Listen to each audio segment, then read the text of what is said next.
3 pescadores, uma manhã de redes vazias, e uma imagem de barro quebrada e sem cabeça que subiu da água escura do rio Paraíba do Sul em outubro de 1717. Primeiro veio o corpo. Depois, no mesmo ponto, a cabeça. E foi só recolherem aquela pequena figura mutilada de Nossa Senhora que o impossível aconteceu. As redes começaram a transbordar de peixes onde minutos antes não havia nenhum. Aquela imagem ganharia um nome simples, Aparecida, e 3 séculos depois ainda guarda um mistério que a fé do Brasil nunca deixou de contar. Era outubro de 1717, naquele trecho largo e barrento do rio Paraíba do Sul, na região onde hoje fica a cidade de Aparecida, em São Paulo.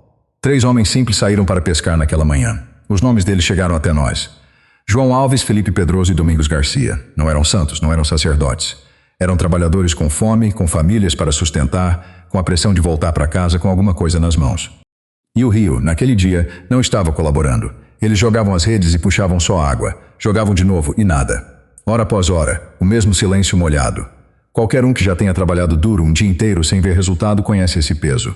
A sensação de que o esforço some no fundo e você fica olhando para as mãos vazias, perguntando por quê.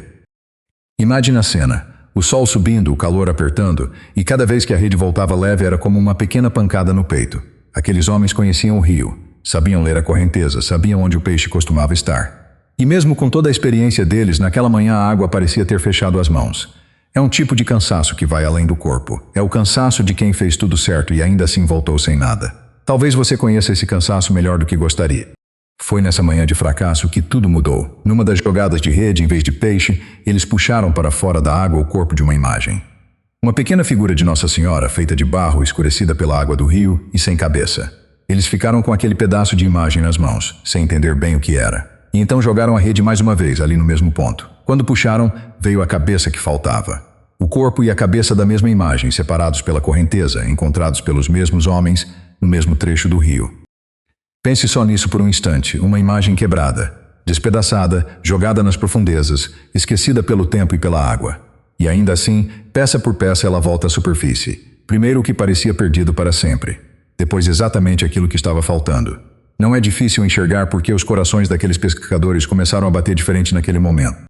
A imagem que eles seguraram era de Nossa Senhora da Conceição. Conta-se que estivera por muito tempo debaixo daquelas águas, e era isso que explicava a cor escura do barro, o desgaste, o aspecto de algo que o mundo já havia descartado.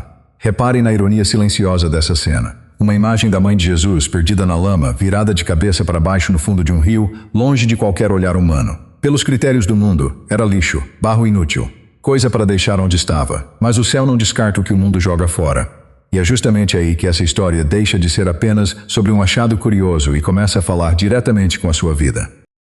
Porque depois de recolherem aquela imagem mutilada, os 3 pescadores fizeram o que sempre faziam, jogaram as redes de novo. E dessa vez, a água respondeu. A tradição guarda que a pesca foi extraordinária, abundante de um jeito que eles nunca tinham visto. As redes pesadas, transbordando de peixes no mesmo rio que durante toda a manhã não havia dado nada. O lugar do vazio virou o lugar da fartura. E o sinal disso foi uma imagem quebrada de Maria, que apontava, como ela sempre aponta, para o Filho. Se essa cena soa familiar, é porque a Bíblia já a contou antes. Em Lucas, capítulo 5, Pedro tinha pescado a noite inteira e não havia apanhado nada. As redes estavam vazias, os braços cansados, o ânimo no chão. E Jesus disse uma coisa que não fazia sentido para um pescador experiente. Rema para onde é mais fundo e lança as tuas redes. Pedro poderia ter argumentado. Já tinha tentado, já tinha falhado, já conhecia aquele lago melhor do que aquele carpinteiro. Mas ele obedeceu, e quando puxou a rede, ela vinha tão cheia que começava a se romper. 3 séculos depois, num rio do outro lado do mundo, 3 homens viveram o eco daquela mesma promessa. Onde havia só água escura, Deus encheu as mãos vazias. Se essa história está tocando alguma coisa dentro de você hoje, fica comigo só mais um instante, porque o melhor ainda está por vir. A notícia daquela pesca não ficou guardada. Felipe Pedroso levou a imagem para casa e passou a cuidar dela com carinho. Os vizinhos começaram a se reunir para rezar diante daquela pequena figura recolhida do rio. E aconteceu uma coisa que ninguém planejou, a devoção foi crescendo. De uma casa para uma família, de uma família para um povoado, de um povoado para uma região inteira. Pessoas simples ajoelhadas diante de uma imagem que um dia esteve quebrada e enterrada na lama do rio. Não havia campanha, não havia anúncio, não havia estratégia humana por trás disso. Era só o boca a boca de gente comum que tinha visto, ou ouvido falar, do que aconteceu naquela manhã no Paraíba do Sul. Cada pessoa que rezava contava para outra. Cada graça recebida virava testemunho, e o testemunho virava fé. Devagar como a água que vai abrindo caminho na pedra, aquela devoção foi se espalhando por estradas de terra, por capelas pequenas, por orações ditas baixinho à beira do fogão. Com o passar dos anos, aquela devoção não parou de crescer. O que começou nas mãos calejadas de 3 pescadores se tornou a fé de um país inteiro. A imagem ganhou o nome pelo qual o Brasil a conhece até hoje, Nossa Senhora Aparecida, aquela que apareceu. E muitos creem que, daquele primeiro dia de rede cheia em diante, as graças nunca deixaram de fluir. Famílias curadas de dores que pareciam sem saída. Corações endurecidos que voltaram a se abrir. Esperanças que o mundo já tinha enterrado, subindo de novo à superfície, exatamente como aquele barro escuro subiu da água.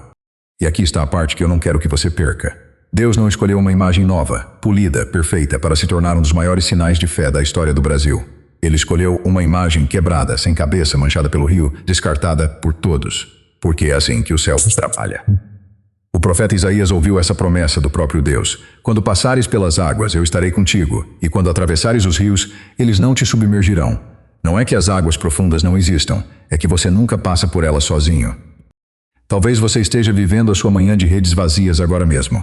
Você trabalhou, você tentou, você jogou a rede tantas vezes que já perdeu a conta e puxou só água. Talvez você se sinta como aquela imagem no fundo do rio, quebrado por alguma coisa que você não escolheu, sem peças que pareciam importantes demais para perder, escondido na escuridão, longe dos olhos, certo de que ninguém vai te procurar ali embaixo. Mas eu quero que você ouça isto com o coração. O lugar mais escuro não é o fim da sua história, é exatamente onde a mão de Deus desce para te encontrar. Ele não desiste do que está quebrado. Ele recolhe o corpo e depois recolhe a cabeça que faltava e depois enche as redes que estavam vazias. No Salmo 34 está escrito que o Senhor está perto dos que têm o coração quebrantado e salva os de espírito abatido. Ele não chama os perfeitos nem os polidos, mas os quebrantados, os que se sentem no fundo. Aquela imagem só foi achada porque os pescadores continuaram jogando a rede mesmo depois de uma manhã inteira de fracasso. Eles não sabiam que a próxima jogada traria barro sagrado e logo depois fartura. E você também não sabe o que a sua próxima jogada vai trazer. Talvez seja exatamente a graça que você parou de esperar. Talvez seja o recomeço que você jurou que nunca viria. Deus tem o costume de guardar o melhor para o momento em que a gente está quase desistindo. Então hoje, antes de fechar essa mensagem, faça uma coisa simples. Não desista da rede. Não pare de rezar só porque amanhã foi vazia. Não acredite na mentira de que você está quebrado demais para ser recolhido. 3 homens com fome, num rio escuro, em 1717 descobriram que Deus encontra a gente no vazio, levanta o que estava perdido e enche de fartura as mãos que se abrem para receber. O mesmo Deus está perto de você agora. Que a sua fé seja como aquela imagem que subiu das profundezas, quebrada pelo mundo, mas recolhida pelo céu e nunca, jamais esquecida por aquele que te ama. Se essa mensagem tocou o seu coração hoje, deixe ela descansar aí dentro como uma oração silenciosa. E se você quiser começar mais dias assim, perto de Deus, há mais mensagens como essa aqui no canal esperando por você.